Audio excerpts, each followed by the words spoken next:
हाय बच्चों, आप सभी का स्वागत है इस YouTube channel knowledge is power में। आप इस चैप्टर के सबसे लास्ट एक्सरसाइज के लास्ट क्वेश्चन पे आए हुए हैं, क्वेश्चन नंबर 3 ऑफ एक्सरसाइज 1.6। तो ये जो चैप्टर है नंबर सिस्टम, ये ख़त्म होने जा रहा है और इसके बाद हम आगे नेक्स्ट चैप्टर शुरू करेंगे। तो इस चैप्टर को ख़त्म करने के लिए हम लोग क्वेश्चन नंबर की तरफ आते हैं बिना देर किए हुए। क्वेश्चन नंबर 3 कहता है सिंप्लीफाई। नंबर 1 में है 2 to the power 2/3 into 2 to the power 1/5। Second में है 1/3 to the power 3 का होल पावर 7। थर्ड में है 11 to the power half divided by 11 to the power quarter. 4 में है 7 to the power half into 8 to the power half. तो हम कैसे सोल्व करेंगे इसको भी हमें सिंप्लीफाई करना है just with law of exponents. अगर हम लॉ ऑफ एक्सपोनेंट ये फॉर्मूले याद हैं अगर हमें, तो हमें बनाने में कोई प्रॉब्लम नहीं होगा और ये फार्मूला बहुत काम देने वाला है आगे। तो इस फार्मूले को काफ़ी ध्यान से आप सुने, देखें और इसमें कोई प्रॉब्लम आ रही है समझने में तो आप पूछें। बिना पूछे मैथ सोल्व नहीं हो सकता है। मैथ कोई भारी चीज़ नहीं है, ये केवल समझने की चीज़ है। एक बार अगर समझ आ जाती है आपको तो कोई भी प्रॉब्लम नहीं है मैथ बनाने में। लेकिन इससे पहले कि उसके कंसेप्ट आप समझें, उसके कंसेप्ट को जानें कि जी मल्टीप्लाई हो रहा है तो क्या हो रहा है, डिवाइड हो रहा है तो क्या हो रहा है, इन सारी चीज़ों को समझें। एक बार आपके माइंड में उतर गया फिर आपके लिए मैथ जो है बहुत जितने भी सब्जेक्ट हैं सभी सब्जेक्ट से ईजी है, लेकिन आपको समझने की ज़रूरत है। तो बिना देर के भी हम क्वेश्चन की तरफ आते हैं। सिंप्लीफाई पहला क्वेश्चन में ये है 2 to the power 2/3। आप देखो a to the power m यानी 2 to the power 2/3। a क्या है 2 है, m क्या है 2/3 है, इनटू a क्या है 2 है, n क्या है 1/5 है। हम लोग ये फार्मूला लगाओ a का मतलब यहाँ भी a, यहाँ भी a, यहाँ भी a, यहाँ भी 2, यहाँ भी 2 तो 2 हो जाएगा। यहाँ m 2/3, यहाँ n देखो अब यहाँ प्लस हो रहा है, n का मतलब 1/5। फिर से आ जाओ a लिया यानी 2 लिया, 2 लिया। यहाँ पावर m है, यहाँ पावर n है, दोनों जुड़ गया। यहाँ 2/3 है या 1/5 है, दोनों जुड़ गया। क्या हो गया 5 और 3 का जो है एलसीएम 5 3 15 3 पचे 15 3 पचे 15 5 5 दूनी 10 5 दिया 15 3 एकम 3। ये कितना हो गया? ये जो एलसीएम हम निकाल रहे हैं यहाँ पर का 5 और 3 का, तो 5 दिया 15 हो गया। 3 को 5 बार पढ़ेंगे तो 15 आएगा, तो 5 दूनी 10।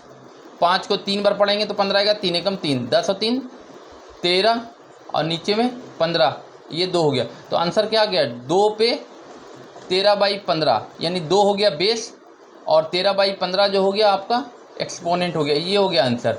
सिंप्लीफाई कर दिया यानी ये दोनों पावर जुड़ गया, वही को हम बोलते हैं सिंप्लीफाई जी। क्योंकि ये फार्मूला ये इस वाले फार्मूले से हमारा बैठ रहा था, पहले वाले फार्मूले से। अब हम आते हैं दूसरे वाले पे।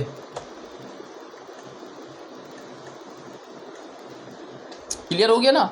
दोनों 2 था, ये हमने 2 यहाँ पे लिख दिया और दोनों के पावर जो है जुड़ गए, इसलिए हमारा जो फार्मूला हुआ और एक हो गया 5 दूनी 10 क्या कि 3 पचे 15 होता, 5 दूनी 10 और इधर हो गया हमारा 15 है तो 3 पचे 15, तो ये हो गया 5 दूनी 10।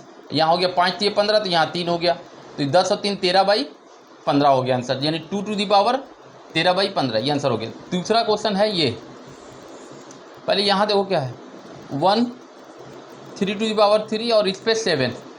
पहले आप देखो यहाँ a to the power m है और उस पर n है, तो क्या हो रहा है मल्टीप्लाई हो रहा है। तो यहाँ क्या हो गया 1 पे पावर 7 हो गया और 3 to क्या हो गया 7 दिया 21, ये तो 1 ही रह जाएगा। 3 to the power 21, जब ये ऊपर जाएगा, ये a to the power n जब ऊपर जाता है तो 3 to the power -21, ये हो गया आंसर। तो कुछ भारी नहीं है, बहुत ही आसान है, समझने की केवल ज़रूरत है। नेक्स्ट आप आ जाओ। नेक्स्ट में है 11 to the power हाफ और divide by 11 to the power 1/4 यानी ये वाला फॉर्मूला है।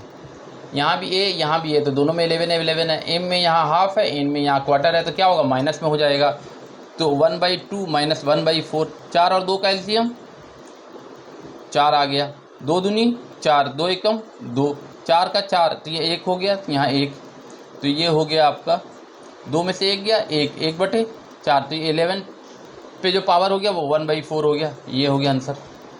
यानी बहुत इजी है, बहुत आसान है, कुछ नहीं है, कोई प्रॉब्लम नहीं है। यहाँ 11 to the power हाफ था, यहाँ 11 to the power क्वार्टर था।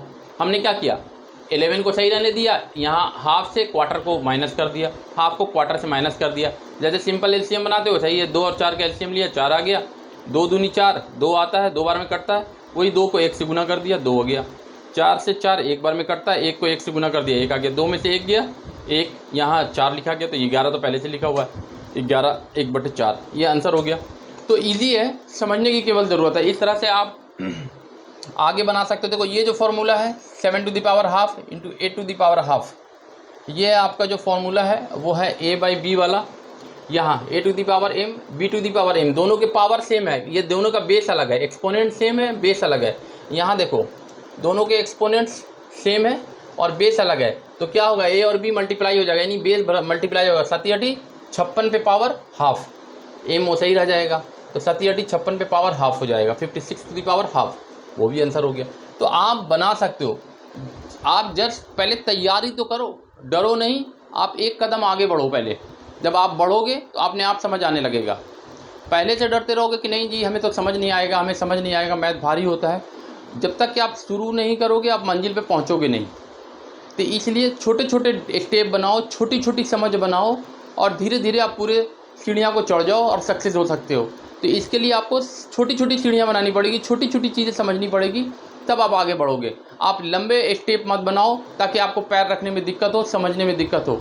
आप फर्स्ट वाले एक्सरसाइज से 7 वाले एक्सरसाइज, 6 वाले एक्सरसाइज पे मत आओ, 1.6 पे मत आओ, धीरे धीरे 1 बाई 1 करके स्टेप बाई स्टेप आगे बढ़ो। हर वीडियो को देखो, हर एक क्वेश्चन को देखो, हर एक क्वेश्चन हमने आपको सोल्व करके वीडियो में दिया है, तो वैसे आपको समझ आएगा। अदरवाइज़ आप चाहोगे कि हम जंप करके समझें तो समझने में बड़ी प्रॉब्लम होगी।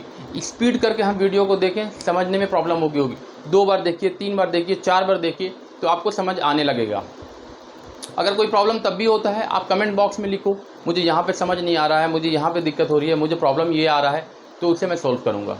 Okay, thank you.